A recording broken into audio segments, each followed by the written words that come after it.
Hello, Localians. Welcome back.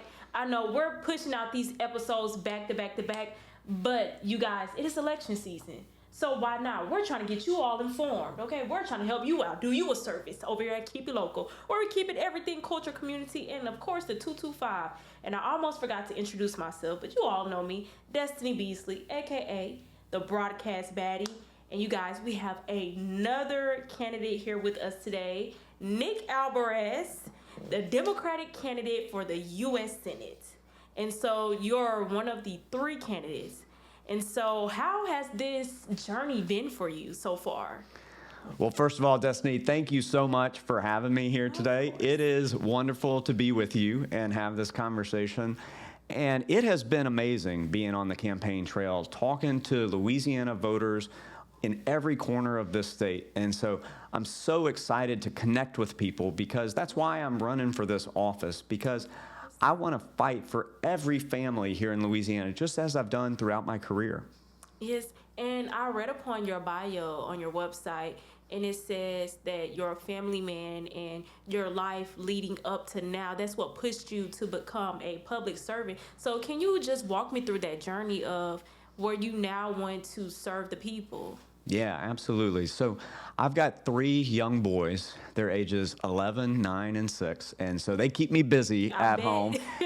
But I feel like they need someone to inspire them. They need someone to restore trust in government, because when they look at our leadership in Washington, they see people who tear folks down, not lift folks up. And that's why I'm running in this race. And so, a little bit about my background. I started my career in nonprofit organizations, and I worked in New Orleans for Catholic Charities. But I felt like I wanted to learn how to fix systems and serve people, but also fix the underlying systems. And so I went back to school and got my master's degree in public policy at Georgetown University in Washington, D.C. Yeah, and we had a great time in D.C. I was able to work on Capitol Hill, and I worked in the Obama administration during graduate school. But I wanted to come back to Louisiana because I didn't want to just take that policy knowledge, stay in D.C. at that time. I came back to Louisiana, and at first I worked at the Louisiana Budget Project. It's now called Invest in Louisiana. Okay, I've heard of them. Yes. Yeah. And so I did policy analysis there. And then I got recruited to join John Bel Edwards' administration. So I worked for Governor John Bel Edwards as a policy advisor, and we expanded health coverage to hundreds of thousands of people through Medicaid expansion, and I fought to preserve that expansion in the legislature when Republicans tried to cut it. So, for the past 6 years, I've worked at Volunteers of America, another nonprofit organization, expanding services for people who are unhoused, people with mental health issues, people with disabilities. So that's where my heart is building community. And now I'm ready to step forward in this U.S. Senate race to take that back to Washington. Yes, and that's a big seat. Yeah, it is. It is. It is. And so I also read that you have made government work for people. And so you just listed all the nonprofits that you worked with, and you worked on policy in D.C. and here in Louisiana. How does that translate as far as helping the people, making them understand government, making government work for the people? Yeah, absolutely. I mean, I think that we need government that's fighting for people because, one of the things when I got in this race, I saw my opponents on the Republican side, all they seemed to be concerned with was lining up right next to Donald Trump and hitching their wagon to him. And I feel like the people of Louisiana, no matter who they voted for in the past, they want someone who is truly going to represent them and their interests, who's going to stand on their own 2 feet and fight for policies that protect health coverage, fight for policies that lower costs, fight for policies that fund our schools, and that take on the corruption of Washington, D.C. All right. And so can you just walk me through what it was like working with Governor John Bel Edwards, and how did that help shape you to be this candidate that you are now, and how does that make you an adequate candidate for the voters to choose? So when I worked for Governor Edwards, we were really focused on what I call shared Louisiana values. I truly believe that everybody wants to walk out of their home onto a safe street. Everybody wants adequate health coverage. We want funded schools with well-paid teachers and jobs that pay a living wage. Yeah. And those are the things that we fought for in Governor Edwards' administration. And I learned how we could build a broad-based coalition. I worked on the campaign as a volunteer, the re-election campaign in 2019. Okay. And our opponent at that time was Eddie Risponi. Okay. He said that he wanted to freeze Medicaid, which would mean a significant cut. And so what I did is I worked to bring town halls to every corner of this state so that we could get the word out on what that meant. And so I'm very hands-on. I like to engage with people and talk about what policy will really mean for their lives and how these policy decisions will impact people's future. And one of the things that I've been going around in this campaign to explain is that in this big, what the president called the big, beautiful bill, I say is a big, ugly bill, they included $1 trillion of cuts to Medicaid in that bill. But they put most of the cuts effective of January 1st, 2027, because they didn't want people to feel the effects before the midterm elections. And so I'm telling everybody, look, healthcare is on the ballot in November, and you need someone who knows how to fight and win, because I've done that before. Okay. And so, obviously, this is a big part of your campaign, healthcare, economic impact to families, affordability. And so just knowing that these are the things that you have worked on before, how would that translate on a larger scale by being in DC and you're by yourself. You're one person that's willing to fight. But how would that fight look when you have more, like so many people surrounding? Because it's 100 of you all in the Senate. And That's it's right. just one of you That's out right. of that 100. So That's how right. would that look? Yeah. So I think a big part of being a senator is you have to be a good negotiator. You have to know how to connect ideas, how to connect policies, and how to connect people. And that's something that I did for Governor Edwards. I worked the committee rooms. If there was legislation that we didn't think was good for Louisianans, I would work with those members. And just to remind your viewers and listeners, we had Republican leadership in both houses of the legislature. The House and the Senate were majority Republican when Governor Edwards was in office. Yet we were able to get a lot done. We were able to push back against threats to Medicaid. We were able to balance the budget. We were able to invest in working family tax credits like the Earned Income Tax Credit, which is proven to reduce poverty. And so I know how to work with people in order to get things done, in order to negotiate, because I believe if we win this seat in Louisiana, which I know we can win this Senate seat, we will have likely, Democrats will have retaken the Senate and likely will have retaken the House. But of course, we still have to deal with a Republican administration. And so knowing how to advance policies, knowing how to negotiate and work committee rooms, asking the right questions, knowing the way to actually write policy and write bills is critically important for our next U.S. Senator. Okay.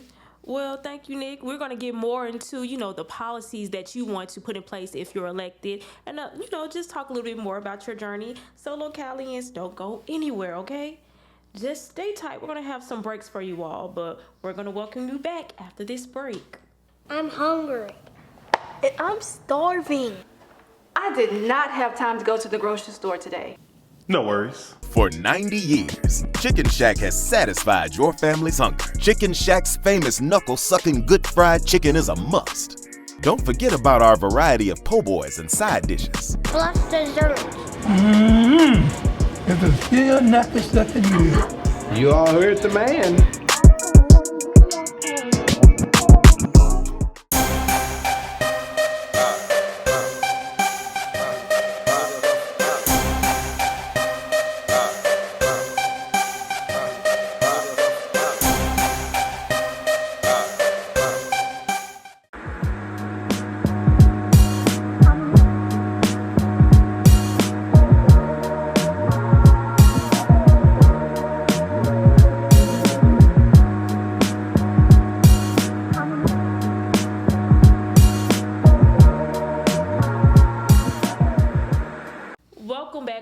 Valiants. I'm so glad you stuck around after the breaks. And we have more to talk about. Nick and I, we've just been catching it up a little bit. And so I know that you talked about just public health from Medicaid all the way down to just the affordability of everything, really, for families. Absolutely. And so you did talk about your track record, but I want you to expound more upon it as far as how that relates to the policies that you want to implement if you were to be elected. Yeah, so some of the policies that I think are critical, we need to invest in our people, and we need to focus on affordability and be specific about these policies. So I'm just going to share a few that I think are critically important. So affordable housing is one. Rent is too high, and so we need the federal government to take action to stop corporate landlords from price gouging. That's happening too often, and prices on rent are going up across the board. So we need to rein that in. I also believe that we need to have universal paid family leave so that everyone, no matter where they work, can take time off when they have a new child or if they have a family member who's sick. Because that is not something that every employer provides. And so I believe we need a federal solution on that. Same thing for childcare. Too many people spend so much on childcare, daycare, early care and education. So I think that we need the federal government to provide universal pre-K to every child, because those are the most formative years in their brain development. And we need to invest, just like we invest in our K through 12 schools, which actually need to be funded more. But there are all of these priorities, and people may ask, well, how do you fund this? I believe that we need to demand that billionaires pay their fair share. And so we need to take a very close look at tax policy, because this bill that I mentioned earlier, that gave tax breaks to billionaires like Elon Musk, where we need to be providing the tax breaks to working families. So I think we need to double the child tax credit. That was a policy that was in place that Congress let expire. That child tax credit cut child poverty in half. Those are the types of solutions we need to be working on. I'll mention just one more. We need to increase the minimum wage significantly. Right now, the minimum wage is $7.25 an hour.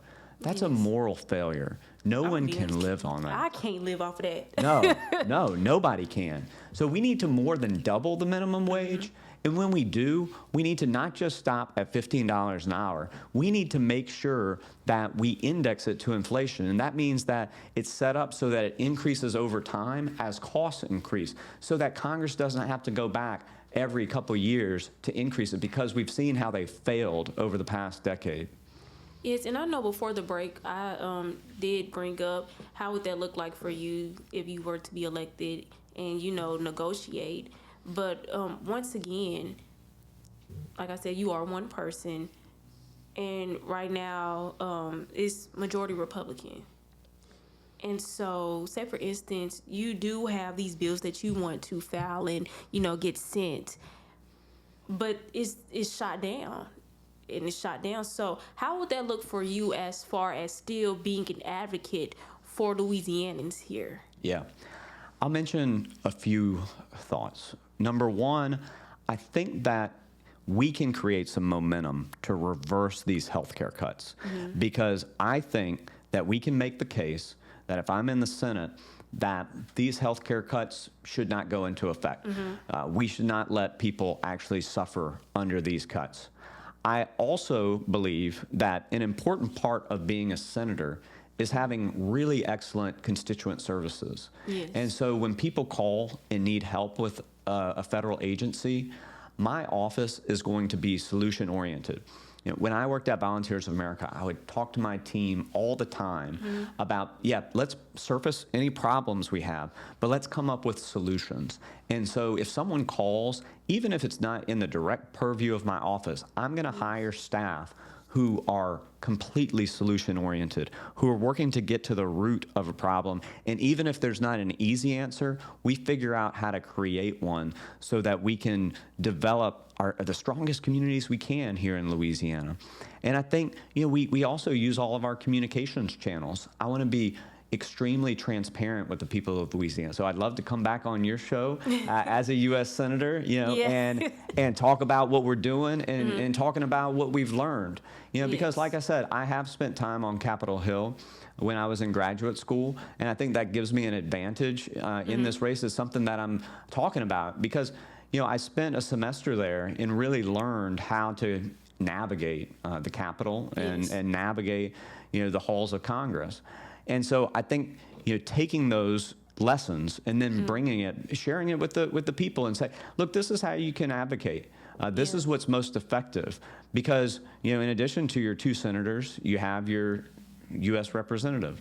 And I may be a different party than your U.S. representative. So this is how we can unite and get things done for the people of Louisiana. I want to be transparent and educate people on that process as well.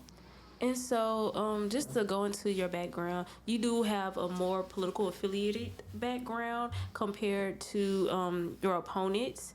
And so, it appears to be across the board, even races nationwide, that there are a lot of civilians that are stepping in because they feel as if the politicians, those who have been in these seats for a long time or those who do have some type of political knowledge, they are not getting the job done. And so how would you come across to those that you're vying for their vote?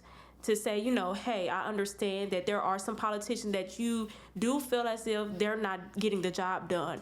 And I know that I have some type of political background, but hey, this is what I can offer to you so that you will know that I am one of you all. Yeah, that's a great question. And I think that I look forward to earning the trust and the vote of every voter throughout this state. And my pledge and my promise to you is that I'm going to remain rooted in community.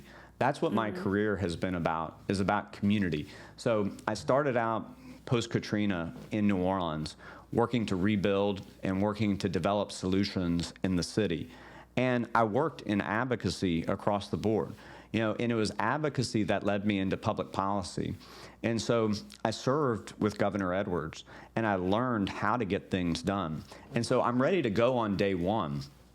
And I'll say the majority of my career has been with local nonprofit organizations working to develop solutions in community. That was always about bringing people together and advocating for what's necessary, whether that was people with disabilities, whether that was our veterans, people who are unhoused, people who are older adults needing housing. I work with those folks, and in every instance, I go and I try to listen. That's number one. I like an acronym that's LEAD, L-E-A-D, listen, engage, act, and deliver. So I'm going to take my policy knowledge and put it to use, but it's always going to be on behalf of the people, and it's going to be rooted in listening to the people of the state. And how can somebody, say somebody that is living off of welfare, somebody that they're running late on rent, so they're depending on all of these things just to make it by. How would they feel connected to you as a voter? I think that I try to connect with every person by a human connection. I said when I started this campaign, and I said it throughout the campaign trail, every person is important. Every person has dignity. And so I'm going to work to connect with every person on a human level. And of course, I wish I could meet every voter in this state, because everyone has a unique story, and everyone has a unique struggle. I think, unfortunately, here in Louisiana, we have too many people struggling. We're at the bottom of too many lists in terms of well-being. And my career has always been about fighting for Louisiana families, and that's going to continue in the U.S. Senate. But it starts by listening and connecting with people on a personal level, and I'm committed to doing that throughout the state. All right. Well, thank you so much, Nick. We still have a lot more to talk about as we dive a little bit more into who you are. And so, Localians, like I said before, do not go anywhere because you do not want to miss out. All right, I'll see you after these breaks. All right, I better see you.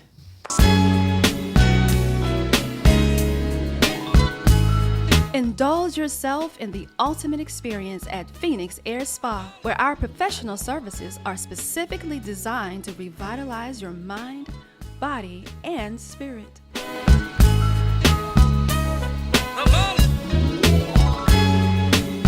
Relax, recharge, and re-emerge anew at Phoenix Air Spa. Always aesthetically you. Dread it, run from it, destiny arrives all the same.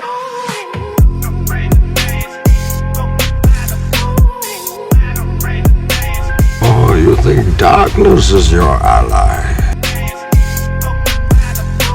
I was born in it, molded by it. Just bury me in the ocean with my ancestors that jumped from the ships, because they knew death was better than bondage.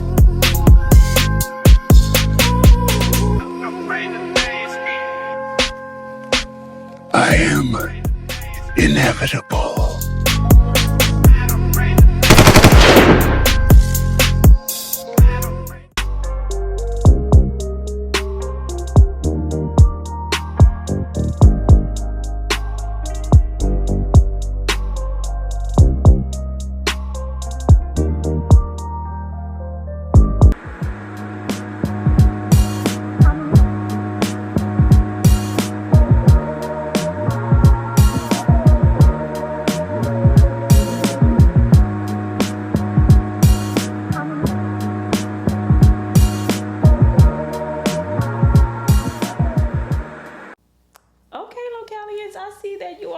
Your way back to this final part of Keep It Local, where we keep it everything culture, community, and what the 225.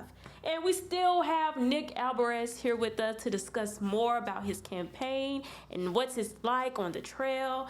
And so, Nick, so you're a part of the Democratic Party, but you did not get the endorsement. And so, how do you still believe that you're able to win this race even without that endorsement? Yes, absolutely. I mean, the most important endorsement is going to come from voters on May 16th. And of course, early voting is May 2nd through the 9th. But I'm proud of the endorsements that I've been able to garner. So, I've been endorsed by the AFL-CIO of Greater New Orleans. I received the sole endorsement, which, reflects on my fight for working families, my fight for labor unions. And so that is something I'm extremely proud of. I'm proud of my endorsement by the Independent Women's Organization because, women's rights are really at a critical crossroads right now. And we need to fight for women's health care and women's rights. And so I'm proud of that endorsement. Okay. I'm proud of the Alliance for Good Government endorsement because I'm committed to taking on the corruption that exists in Washington, D.C., and I think that's a reflection of that. And I'll share. I'm excited to be endorsed by the Forum for Equality. So, So all that to say, I'm excited about the endorsements that I have. I'm not worried about the endorsements that I don't, and I am going to just. But no matter what, like I said, the main endorsement is the one by the people on May the 16th. Okay. And so, this is a close primary race. And so whoever wins the primaries, they will move ahead to the general election. And so, yes, you're on the Democratic side, but on the Republican side, there are a lot of eyes on Julia Letlow and Bill Cassidy. And so, do you think if you were to move on to the general election that you're able to face head-to-head, whether it's Julia Letlow, she has now President Trump's endorsement, or if not Julia Letlow, Bill Cassidy, do you think you're able to go toe-to-toe with them? Yes, absolutely. And let's not forget State Treasurer John Fleming. The polling on the Republican side has been all over the place. So we don't know who's going to emerge from that primary. But I got into this race because, like I said earlier, there is division on the Republican side. Whereas in this Democratic primary, we are all focused on one thing, focused on fighting for the people of Louisiana, fighting for policies that really impact people's lives. And so I've been really gratified by our time on the campaign trail because I know that after this primary is over, we are going to unite as a party and we are going to be ready to take on the challenge. Because, like I said earlier, this is about shared Louisiana priorities and values. The fact that we need to make sure that everyone has affordable health care, everyone has a good school, clean water, clean air, everyone has a job that pays well. These are things that everyone desires, and I think that I have the capacity to go into communities all throughout this state, talk to voters. And look, I've had people say, I've switched my registration to no party so that I can vote for you in the Democratic primary. Or they might have started off and said, I don't know who I'm supporting, or maybe I'm voting for a Republican in the primary because I'm a Republican, but I would support you in the general election. So, I believe that I'm ready to take on the fight against whomever emerges on the Republican side. And the reason why I ask, because, as of now, it's been a majority Republican. And I know before Governor Landry, we did have Governor Bel Edwards, and he is a Democrat. So now you're just seeing a lot of red within the state. And so the reason why I ask is because, do you think that it is possible to flip the state blue? Yeah, absolutely. You just said it, just like we saw with Governor Edwards. And I think that, look, we look across the South, okay? And we see John Ossoff, who is running for re-election in the U.S. Senate. We look at next door in Texas, and there's excitement around James Talarico. There was, a really competitive primary in Texas, and now James Talarico is the nominee there. And look, in Texas next door, they haven't had a statewide elected Democrat more recently than us, because it was just 2023 when Governor Edwards left office. And I believe that when we talk about these shared values and when we center those and when we focus on the real needs of people in this state, we can and we will win. We saw just last year the enthusiasm that people had voting on constitutional amendments. There were 4 constitutional amendments that Governor Landry was pushing, and even spent money to promote them. And those 4 constitutional amendments lost significantly. I think some by a margin of 70% to 30%. That just shows me that there's extreme enthusiasm for people who want change in this state. Democrats, no party, and even Republicans, because what we're seeing in Washington, D.C. right now is chaos. And people want a government that's accountable, that's transparent, and that has integrity. And I believe that I'm capable of bringing that message to voters across the state. And speaking of capability, what is something that you can put your name on that voters, no matter the party, if elected and you move on to the general election, what is something that you can put your name on that voters can instill their trust in you and say, hey, if I vote for Nick Albares, I know that he will go to D.C. and he will fight for me. So what's something that you can put your name on? Yeah, I'm going to go back to our healthcare expansion. Governor Edwards expanded Medicaid, but that wasn't the end of the story. We had to fight to preserve Medicaid throughout his first term in office. And as I shared before, Eddie Risponi brought forward a Medicaid freeze during the campaign. We worked throughout the state to inform people what that meant, and we won that election in 2019. And during that time, when there were threats to Medicaid, what that meant was going behind the scenes and working to stop harmful bills, getting the support of the legislature to stop harmful bills. And we did that successfully. So I've fought this fight before and won, and I'm ready to do it again. Now, let me just mention one other thing, because this is something that I'm excited about, and it kind of talks about the next chapter that I'm entering into. So with Volunteers of America, over the past few years, I've been working to develop a substance use treatment program for women who are pregnant or who have young kids. And it's a unique program because in New Orleans, we did not have any facility where women could go into addiction treatment and bring their kids with them, okay? And we worked to build out that model and bring it to New Orleans. And I was really proud that the week that I qualified for this race, it had our first clients walk through the door. And that's something that, I really believe in terms of chapters of my life. That was something that I worked to build along with an amazing team at Volunteers of America and our amazing CEO, Boris Vigi. But it was time for me to take on my next challenge, and I'm ready to do it now for the people of Louisiana here in the Senate. And speaking of next challenge, that's your camera right there. What is something that you want to tell Louisianans out there as we head to this closed primary election May 16th? So Louisiana, I want to tell you that I love you. I really do. I love every person, and I believe that every person has dignity. Every person is important. And I am going to work so that every person can meet their highest potential. And what that means for me is that we need policies that reflect the dignity of each person. We need policies that bring affordable health care to all. We need policies that fund our schools. We need policies that take on the corruption of Washington, D.C. And we need policies that provide clean air, clean water, and hold polluters accountable. We need to protect our coast, and we need to fight for the dignity of work. So I am ready to be in this fight.